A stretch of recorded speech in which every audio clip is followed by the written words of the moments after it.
Islampur traffic विभाग शहर में गति नियंत्रण के लिए विभिन्न बोर्ड लगा रहा है।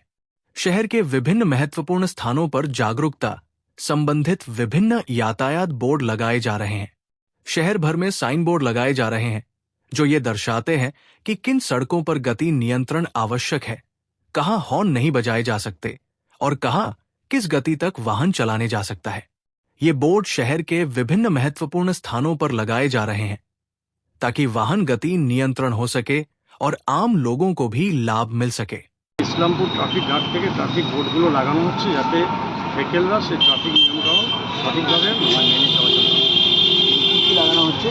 এখানে ট্রাফিকের বিভিন্ন বোর্ড আছে, তার মধ্যে নো এন্ট্রি, নো হর্ন, তারপরে stop, go slow, overtaking prohibited, wear seat belt, don't drink and drive, don't use mobile, আরও অনেকগুলো বোর্ড এর সাথে আছে, গো স্লো, স্টপ।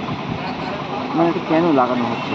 যাতে প্রপারলি ট্রাফিকের যে রুলসগুলো আছে, ভেহিকেলের যারা ড্রাইভার আছে বা ভেহিকেল ওনাররা সেসব রুলস ভালোভাবে মেনটেন করে চলে। তাতে কী হবে, গাড়ির গতিও কম থাকবে, অ্যাক্সিডেন্টের সম্ভাবনা কম হবে, আর সাধারণ যানবাহন যেগুলো আছে বা মানুষজন যে পথচলতি মানুষ চলছে তাদেরও চলাচলের খুব সুবিধা হবে। কত জায়গায় লাগাচ্ছেন?